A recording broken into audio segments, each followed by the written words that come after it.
राधे राधे, जय श्री कृष्णा। आइए सुनते हैं रक्षाबंधन पर भगवान की कथा। यह कथा महाभारत काल से जुड़ी हुई है। यह कथा द्रौपदी के पूर्व जन्म की कथा है। पूर्व जन्म में द्रौपदी एक ऋषि कन्या होती है। द्रौपदी माँ बाप की इकलौती संतान होती हैं। जब द्रौपदी की उम्र पूर्व जन्म में 10 वर्ष की होती है तब उनके माँ का देहांत हो जाता है और जो ऋषि होते हैं उसके आगे का जो जीवन होता है द्रौपदी का, उसको वो स्वयं ही देखभाल करते हैं। ऋषि कन्या होने के कारण जहाँ पर उनके पिता रहते हैं वहाँ पर चारों तरफ सिर्फ ऋषि लोग ही रहते थे, तपस्वी लोग ही रहते थे और सभी लोग जानते थे कि यह एक ऋषि कन्या है। सभी लोग उस कन्या से बड़ा ही स्नेह रखते थे, बहुत प्रेम करते थे। धीरे धीरे समय बीतता है, द्रौपदी बड़े होने लगती है और उनके पिता का अवस्था गिरने लगता है। पूर्व जन्म में द्रौपदी का नाम रूपवती होता है और रूपवती के नाम से ही वह कन्या पूरे जिस स्थान पर रह रहे थे सभी लोग जानते हैं। सभी लोग रूपवती के पिता से कहते हैं कि हे मित्र, तुम अपनी पुत्री का विवाह किसी योग्य ऋषि पुत्र से कर दो अथवा तुम्हें जहाँ कहीं भी समझ में आए कर दो, क्योंकि पुत्री का उम्र तो बढ़ रहा है, साथ में तुम्हारी उम्र भी घट रही है। रूपवती के जो पिता ऋषि होते हैं वह कहते हैं कि हाँ, मैं योग्य वर देख रहा हूँ, समय आने पर मैं इसका विवाह कर दूंगा। एक दिन क्या होता है कि बरसात का समय होता है। पूरे रात भर बारिश होती है और बारिश होने के कारण उनके उस पूरी कुटिया में पानी भर जाता है। रूपवती बहुत कोशिश करती है कि पानी को मैं बाहर निकाल दूं, लेकिन वह निकाल नहीं पाती है। कुटिया में पानी भरने के कारण रूपवती के पिता जो है ऋषि जो है वह बीमार पड़ जाते हैं, पानी से बीमार पड़ जाते हैं। और जब वह बीमार पड़ जाते हैं तो उन्हें खांसी, जुखाम, बुखार यह हो जाता है। अब बुखार उनका इतना तेज हो जाता है तो वो उठकर खड़े ही नहीं हो पाते हैं, चल ही नहीं पाते हैं। वह रूपवती जो कन्या होती है वह दूसरे ऋषियों के पास जाती है मदद के लिए कि मेरे पिता की तबीयत बहुत खराब है, कृपया आप लोग मदद करिए। जब तक ऋषिगण तपस्वी लोग कुटिया में पहुंचते हैं तब तक रूपवती के पिता की मृत्यु हो जाती है। इस चीज़ को देख करके सारे ऋषिगण तपस्वी बहुत दुखी होते हैं और वो सोचते हैं अब इस कन्या का क्या होगा। इस कन्या का ना तो कोई भाई है और न ही इस कन्या का ऋषिवर ने विवाह किया। अब इस कन्या का विवाह करेगा तो कौन करेगा। उस कन्या को सारे ऋषिगण आशीर्वाद देते हैं और फिर जो ऋषि रूपवती के पिता जो हैं उनका कर्म किया जाता है। जो मृत्यु उपरांत कर्म होते हैं वो सारे कर्म किए जाते हैं। उसके बाद में सारे ऋषिगण अपनी अपनी कुटिया में चले जाते हैं। उस पूरी कुटिया में अकेले रह जाती है वह रूपवती। अब उसे समझ में ही नहीं आता कि मैं क्या करूं और क्या न करूं। वह दिन रात रोते ही रहती थी, लेकिन वह ऋषियों के बीच होने के कारण एक दिन एक ऋषि सोचते हैं कि मैं चल करके रूपवती को देखता हूँ कि वह क्या करती है। जब आते हैं तो देखते हैं कि रूपवती रो रही होती है, तो उसके सिर पर हाथ फेरते हैं और कहते हैं, हे पुत्री, रो मत, मैं तुम्हें एक मंत्र देता हूँ, तुम इस मंत्र का जाप करो। इस मंत्र के जाप करने से साक्षात श्री हरि विष्णु तुम्हारे सम्मुख आएंगे और तुम उनसे अपने दुख को कहना, फिर वे तुम्हारे उस दुख को दूर कर देंगे। ऐसा कह करके वह ऋषि चले जाते हैं। उन ऋषि के जाने के बाद द्रौपदी ने दूसरे दिन से रूप कन्या ने दूसरे दिन से उस मंत्र का जाप आरंभ कर दिया। कुछ ही दिनों के बाद में भगवान श्री हरि विष्णु साक्षात आते हैं उस कुटिया में और दर्शन देते हैं और कहते हैं, हे पुत्री, तुम्हें क्या चाहिए। तब वह ऋषि कन्या कहती है, हे माधव, हे श्री हरि विष्णु, मुझे भाई देना। भगवान श्री हरि विष्णु कहते हैं कि इस जन्म में तो संभव नहीं है, हाँ, अगली जन्म में मैं स्वयं तुम्हारा भाई बनूंगा और तुम्हारा भाई भी एक होगा। फिर ऋषि कन्या से पूछते हैं, श्री हरि विष्णु कि मांगो अब तुम्हें क्या चाहिए। तब वह ऋषि कन्या कहती है कि हे प्रभु, मेरा विवाह क्यों नहीं हुआ। भगवान श्री हरि विष्णु कहते हैं, हे पुत्री, तुम्हारा विवाह इस जन्म में अब संभव नहीं है। हाँ, भगवान शंकर की तुम आराधना करो, पूजा करो। वो जब तुम पर कृपा करेंगे तो तुम्हें अगले जन्म में सभी कुछ प्राप्त होगा जो तुम चाहती हो। ऐसा कह करके भगवान श्री हरि विष्णु वहाँ से अंतर ध्यान हो गए। दूसरे दिन से उस ऋषि कन्या ने भगवान शिव की आराधना शुरू करी। जब भगवान शिव की आराधना शुरू करी तो कुछ वर्षों के बाद में भगवान शिव साक्षात सामने खड़े होते हैं और कहते हैं, हे पुत्री, बताओ तुमने इतना कठोर तप क्यों किया। तब वह ऋषि कन्या कहती है कि हे भोले बाबा, आप मुझे पति दीजिए। भगवान शंकर कहते हैं, हे पुत्री, इस जन्म में तुम्हारा विवाह संभव नहीं है। हाँ, अगले जन्म में तुम्हारा विवाह अवश्य ही होगा। तब वह रूपवती कहती है, हे भोले बाबा, अगले जन्म में मुझे पुत्र देना, पति देना और भाई देना। मेरे जीवन में किसी बात की कमी ना हो। कृपा करना मुझ पर, कृपा करना मुझ पर, कृपा करना। ऐसा कह करके वह रूपवती विलाप करने लगती है। तब भोले बाबा कहते हैं, हे पुत्री, तुम्हें तो स्वयं साक्षात हरि विष्णु ने वचन दिया है और वो स्वयं तुम्हारे भाई बनेंगे।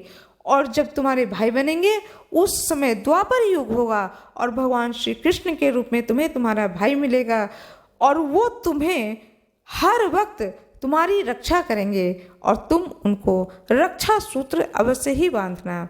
ऐसा कह करके भोले बाबा हर तरह का आशीर्वाद दे करके उस रूपवती के सामने से अंतर्ध्यान हो जाते हैं। भगवान भोले बाबा की जय हो, भगवान श्री हरि विष्णु की जय हो। और अगले जन्म में द्रौपदी रूप में वह रूपवती जन्म लेती है। साथ में भगवान श्री कृष्ण साक्षात भाई के स्वरूप में उसे प्राप्त होते हैं। जिस प्रकार से भगवान श्री कृष्ण द्रौपदी के भाई बनते हैं, वैसे ही इस धरती पर हर लड़की के जीवन में भगवान श्री कृष्ण भाई के रूप में आए और साथ में उन्हें उनकी रक्षा करें। आशा करती हूँ कि आप लोगों को यह कथा बहुत ही अच्छी लगी होगी। कृपया वीडियो को लाइक, शेयर, सब्सक्राइब करना ना भूलें। कमेंट बॉक्स में जय श्री कृष्ण, हर हर महादेव अवश्य ही लिख दें। आइए सुनते हैं रक्षाबंधन की कथा। एक गांव में एक परिवार रहता था। माता पिता, बहू, बेटा और उनकी एक पोती। उनके घर में पोता नहीं था। वह लड़की धीरे धीरे बड़ी होने लगी। देखती थी कि पूरे गांव के बच्चे भाई बहन के साथ स्कूल आते हैं, स्कूल से घर जाते हैं। तो वह लड़की अपनी दादी से पूछती है, दादी बताओ, मैं अकेली हूँ, मेरा कोई भी भाई नहीं है। ऐसा कह करके रोने लगती है। एक दिन वह लड़की अपनी दादी से कहती है, दादी मेरे स्कूल में जितने बच्चे आते हैं सभी के भाई हैं, सभी लड़कियों के भाई हैं, मेरा कोई भी भाई नहीं है और मैं अकेले जाती हूँ स्कूल और स्कूल से अकेले आती हूँ। ऐसा कह करके वह रोने लगती है और कहती है कि दादी मेरा भाई क्यों नहीं है, मेरा भाई कहाँ है। दादी अपने पोती को रोते हुए देख करके उससे कहती है, तुम्हारा भाई है, तुमसे किसने कह दिया कि तुम्हारा कोई भाई नहीं है। तब वह कहती है कि दादी मेरा भाई कहाँ है, वह मेरे साथ क्यों नहीं रहता है, वह मेरे साथ क्यों नहीं सोता है, उसे तो मेरे घर में मेरे साथ रहना चाहिए। तब दादी कहती है कि नहीं बेटा, वो तो जंगल में रहता है। जंगल में क्यों रहता है? अच्छा तो तुम दादी मुझे ले चलोगी, मुझे कल जंगल में ले चलो और मैं अपने उस भाई से मिलना चाहूँगी। दादी ने तो यूं ही बच्चे का मन बहलाने के लिए कह दिया था कि जंगल में तुम्हारा भाई रहता है, लेकिन दादी की इस बात को उस पोती ने पकड़ लिया। अब उसके दिमाग में बात आ गई कि मुझे अपने भाई से मिलने जाना है और अपने भाई को लेकर घर में लाना और कहना है कि तुम मेरे घर में रहो। जब दूसरे दिन सुबह दादी उठती है, उसी समय वह पोती भी उठ जाती है और कहती है चलो जंगल। दादी कहती है जंगल क्या करने जाएंगे, जंगल चलो और मेरे भाई को लेकर आओ। तो दादी कहती है जब रक्षाबंधन का त्यौहार आएगा तब चलेंगे। वह लड़की मान जाती है और पूछती है यह रक्षाबंधन का त्यौहार कब आता है। तब दादी बताती हैं, सावन पूर्णिमा के दिन यह त्योहार मनाया जाता है। उस दिन हम चलेंगे और तुम्हारे भाई को तुम राखी भी बांधना और संग में अपने घर ले आना। वह भोली भाली पोती अपनी दादी की बात को मान जाती हैं। अब दादी सोचने लगती हैं, मैं इसका भाई कहाँ से ला के दूँ। सोचते सोचते बहुत परेशान हो जाती हैं। फिर उन्हें याद आता है कि जंगल में एक छोटा सा मंदिर है जो भगवान श्री कृष्ण का मंदिर है, और जो कोई भी आता जाता है जंगल के रास्ते से तो भगवान श्री कृष्ण के दर्शन जरूर करता है। तो वह सोचती है कि ठीक है, मैं कान्हा जी के मंदिर में इसको दर्शन करा दूंगी और कह दूंगी यही तुम्हारा भाई है। ऐसा दादी ने सोचा। धीरे धीरे समय बीतता है। अब रक्षाबंधन का त्योहार आता है। उस पोती को तो याद रहता है कि मेरी दादी ने कहा है कि रक्षाबंधन के त्योहार पर मैं तुम्हें तुम्हारे भाई से मिलाऊंगी और तुम जाकर के उसको राखी बांधना। वह पोती अपनी दादी की बात को मान करके रक्षाबंधन के त्योहार का इंतजार करने लगती है। जब समय बीतता है, रक्षाबंधन का त्योहार भी आ जाता है। अब वह अपने माता पिता के साथ बाजार जाती है और वहां से राखी खरीद कर लाती है। दूसरे दिन जब रक्षाबंधन का त्योहार होता है तो वह प्रातःकाल जल्दी उठती है, राखी रखती है एक थाली में, साथ में तिलक का सामान रखती है और एक दीपक बनाती है, फूल रखती है और उसको मिठाई रखती है उस थाली में। सारी चीजें रख करके कपड़े से ढक देती है और कहती है, दादी चलो मेरे साथ। दादी कहती है, कहाँ चलना है? जंगल चलो, मेरे भाई के पास मुझे ले चलो, मैं उसको सबसे पहले राखी बांधूंगी, फिर कुछ खाऊंगी पीऊंगी। दादी कहती है, अब तो इसे लेकर जाना ही पड़ेगा। दादी अपनी पोती को लेकर के जंगल में जाती हैं। वहां जब जाती हैं तो भगवान श्री कृष्ण की मूर्ति होती है। उस मूर्ति को दिखाकर कहती हैं, ये तुम्हारा भाई है।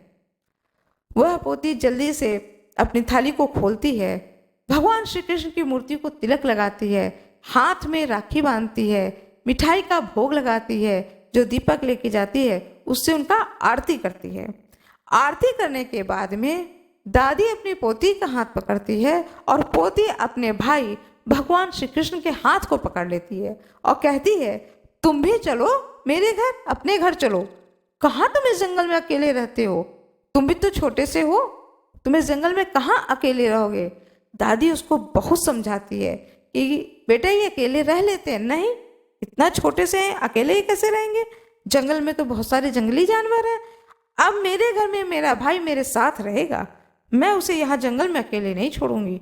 और ऐसा कह करके भगवान श्री कृष्ण की मूर्ति से लिपट करके वह लड़की रोने लगती है, अपने भाई से कहती है, भाई मैं तुम्हें इस जंगल में अकेला नहीं छोड़ूंगी, तुम्हें मेरे साथ आज चलना ही होगा।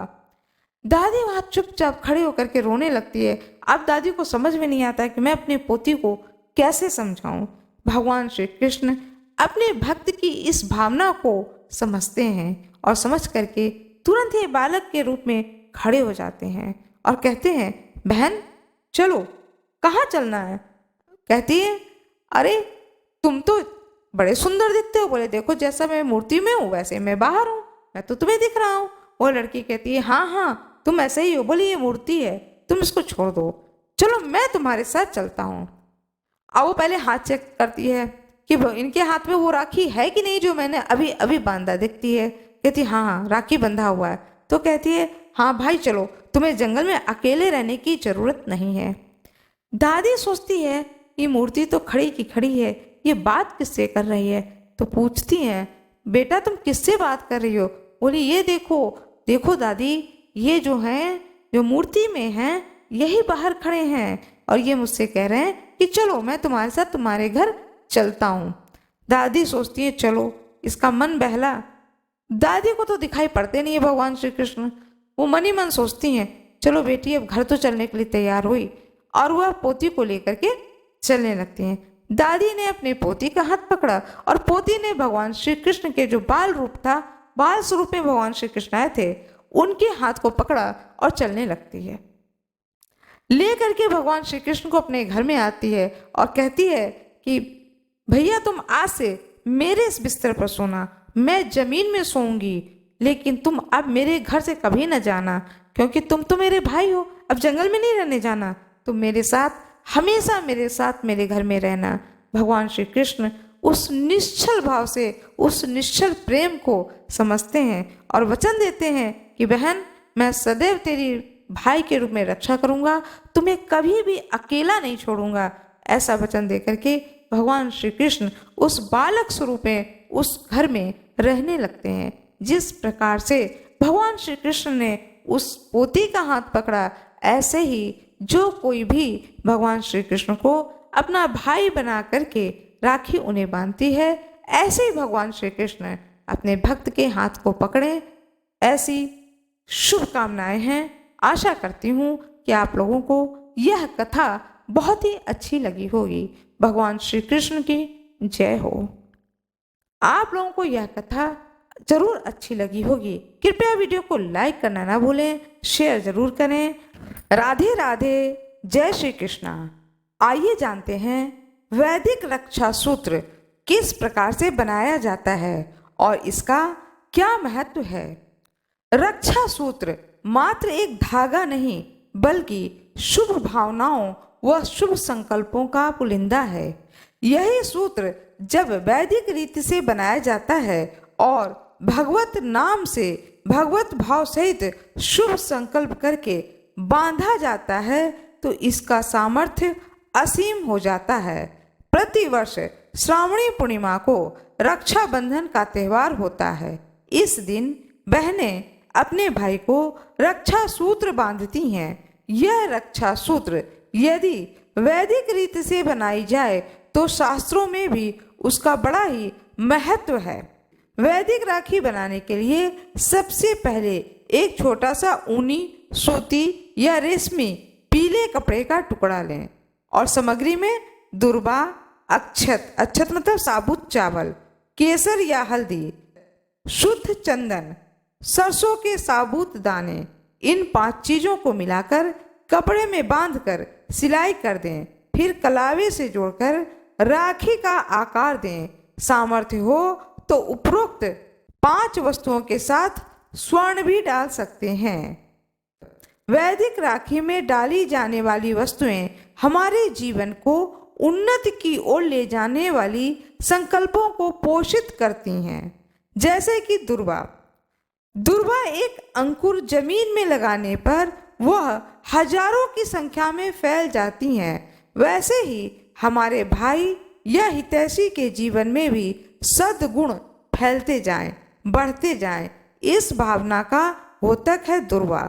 दुर्वा गणेश जी के प्रिय हैं, अर्थात हम जिनको राखी बांध रहे हैं उनके जीवन में आने वाले विघ्नों का नाश हो जाए। दूसरी चीज है अक्षत। अक्षत का अर्थ हुआ साबुत चावल।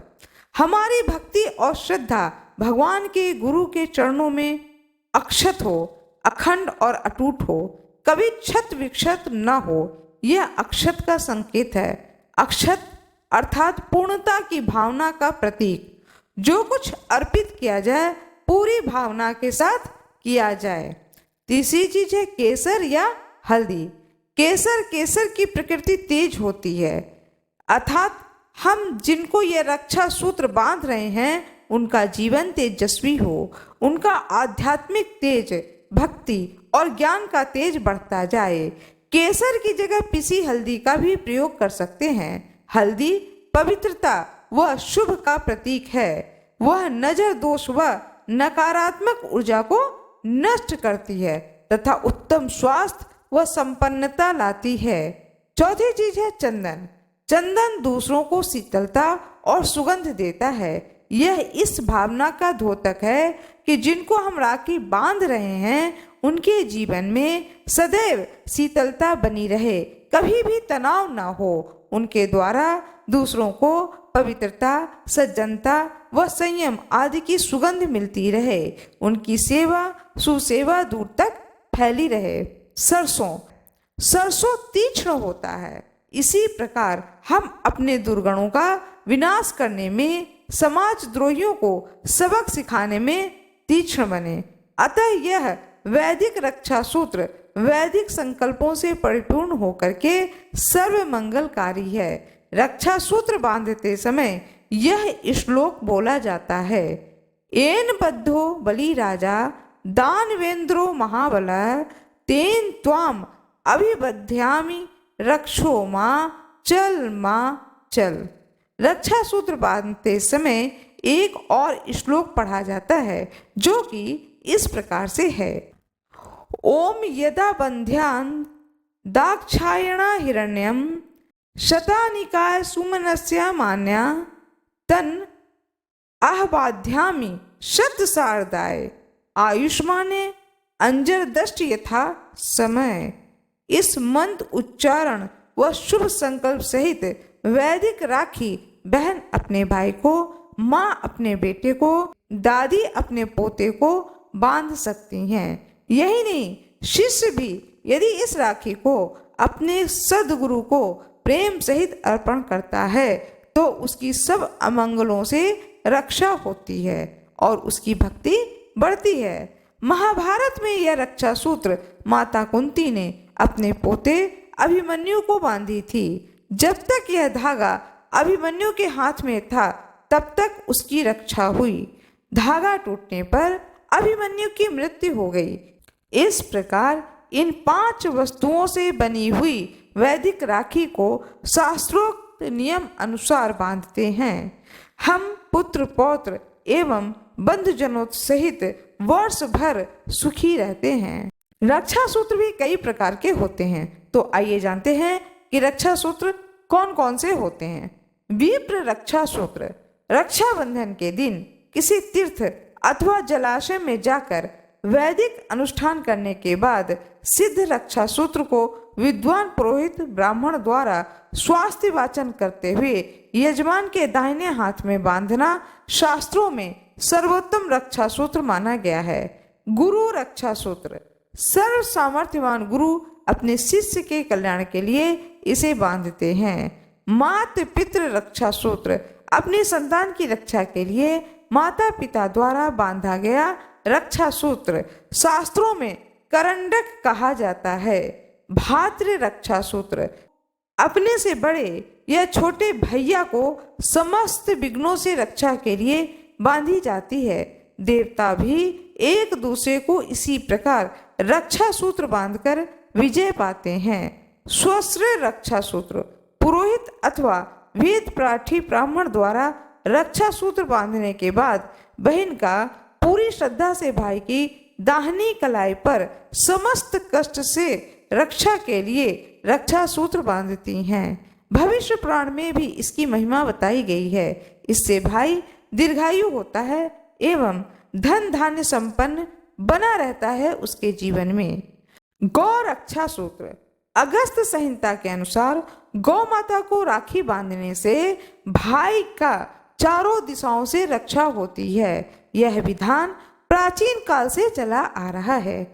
वृक्ष रक्षा सूत्र, यदि कन्या को कोई भाई ना हो तो उसे बट अर्थात बरगद या पीपल या गूलर के वृक्ष को रक्षा सूत्र बांधना चाहिए। पुराणों में इसका उल्लेख है। जैसा कि हम सभी लोग जानते हैं, रक्षाबंधन का त्यौहार हर साल सावन के पूर्णमासी के तिथि को मनाया जाता है। श्रावण मास शुक्ल पक्ष पूर्णिमा तिथि को रक्षाबंधन का त्यौहार मनाया जाता है। इस दिन बहनें अपने भाई की कलाई पर रक्षा सूत्र बांधती हैं और अपने भाई को आशीर्वाद देती हैं। भाई अपने बहन की रक्षा का वचन देता है। इस तरह से यह भाई बहन का बहुत ही सुंदर त्यौहार पूरे भारतवर्ष में मनाया जाता है। आज मैं आप लोगों को कथा सुनाने जा रही हूँ, रक्षाबंधन की कथा। 100 यज्ञ पूर्ण कर लेने पर दानवेंद्र राजा बलि के मन में स्वर्ग की प्राप्ति की इच्छा बलवती हो गई तो सिंहासन उनका डोलने लगा। इंद्र आदि देवताओं ने भगवान विष्णु से रक्षा की प्रार्थना की। भगवान ने वामन अवतार लेकर ब्राह्मण का वेश धारण कर लिया और राजा बलि से भिक्षा मांगने पहुंच गए। उन्होंने बलि से 3 पग भूमि भिक्षा में मांग ली। बलि के गुरु शुक्रदेव ने ब्राह्मण रूप धारण किए हुए विष्णु को पहचान लिया और बलि को इस बारे में सावधान कर दिया, किंतु दानवेंद्र राजा बलि अपने वचन से ना फिरे और 3 पग भूमि दान कर दी। वामन रूप में भगवान ने एक पग में स्वर्ग और दूसरे पग में पृथ्वी को नाप लिया। तीसरा पैर कहाँ रखें? बलि के सामने संकट उत्पन्न हो गया। यदि वह अपना वचन नहीं निभाता है तो अधर्म होता है। आखिरकार उसने अपना सिर भगवान के आगे कर दिया और कहा कि तीसरा पग आप मेरे सिर पर रख दीजिए। वामन भगवान ने वैसा ही किया। पैर रखते ही वह रसातल लोक में पहुंच गया। जब बलि रसातल में चला गया तब बलि ने अपनी भक्ति के बल से भगवान को रात दिन अपने सामने रहने का वचन ले लिया।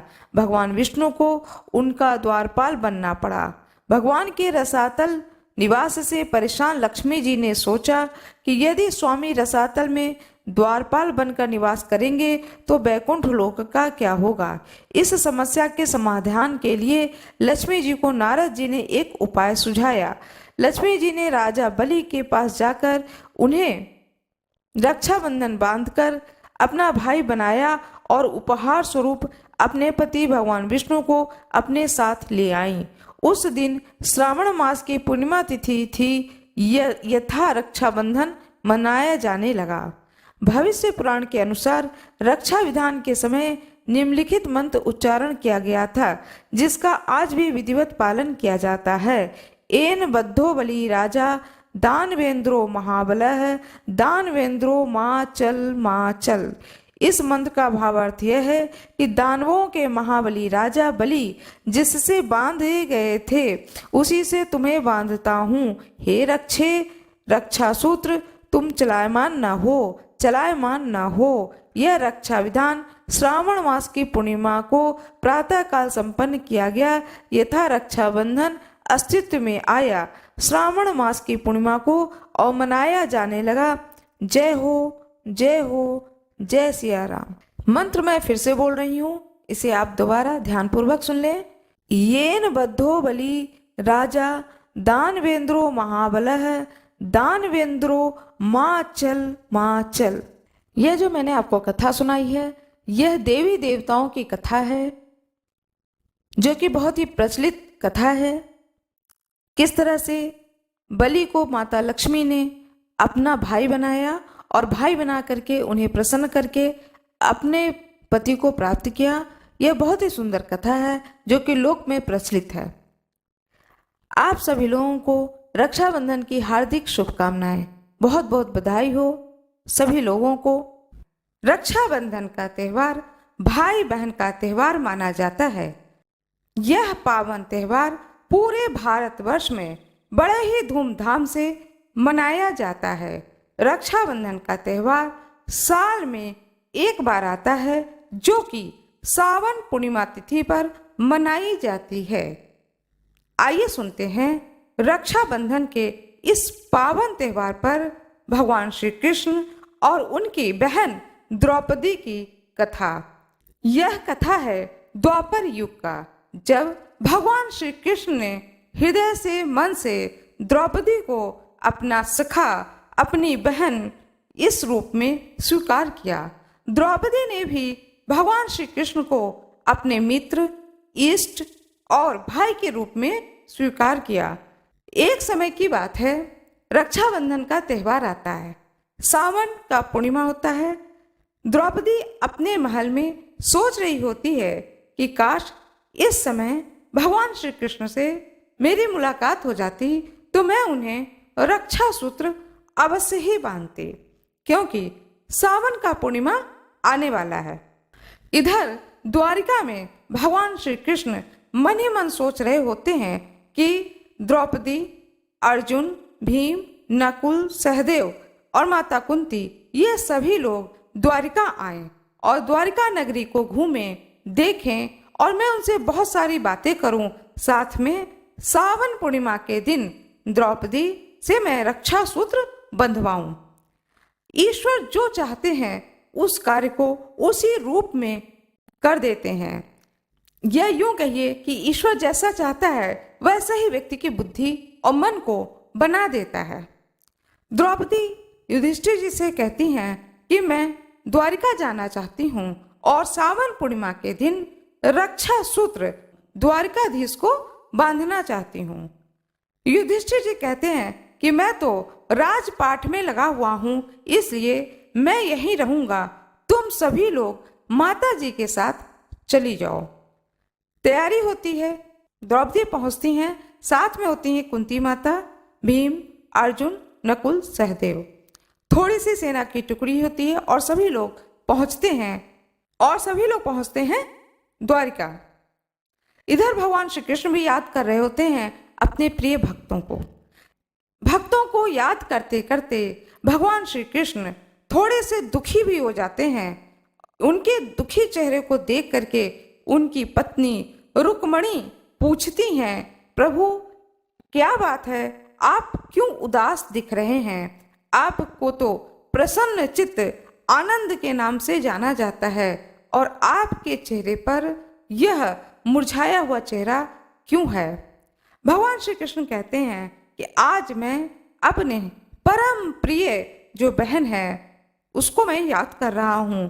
तो रुक्मणी कहती है कि आपकी प्रिय बहन सुभद्रा है जो कि इस वक्त मायके में ही है, फिर आप किस बहन को याद कर रहे हैं? भगवान श्री कृष्ण कहते हैं वह तो मेरी बहन है ही है, एक बहन और है जो कि द्रौपदी है। वह मेरी बहन है, वह मेरी सखा है, वह मेरी शिष्या है, वह मेरी भक्त है और वो लोग आ रहे हैं इस वक्त द्वारिकाधीश।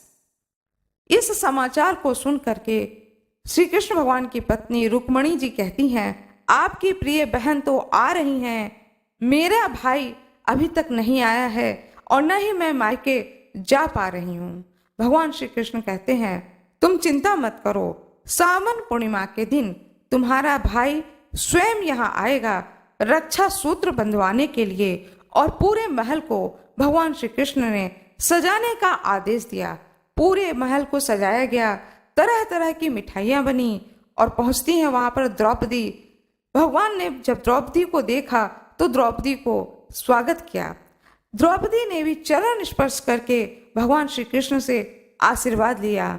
फिर सावन पूर्णिमा के दिन भगवान श्री कृष्ण को रक्षा सूत्र द्रौपदी बांधती हैं। भगवान श्री कृष्ण ने भी द्रौपदी से कहा, हे मित्र, हे बहन, इस युग में, इस द्वापर युग में जब तक तुम इस पृथ्वी लोक पर रहोगी तब तक मैं तुम्हारी सदैव रक्षा करता रहूंगा।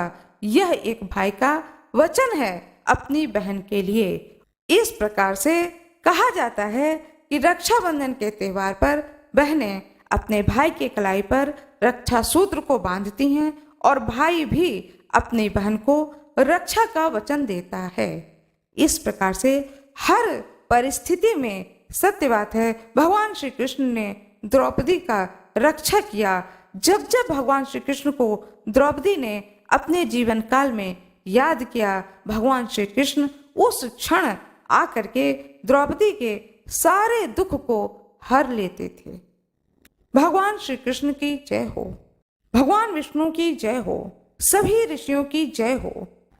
आशा करती हूँ कि आप लोगों को यह कथा बहुत ही अच्छी लगी होगी। कृपया वीडियो को लाइक करिएगा, चैनल को सब्सक्राइब करिएगा, बेल आइकन दबाना ना भूलिएगा।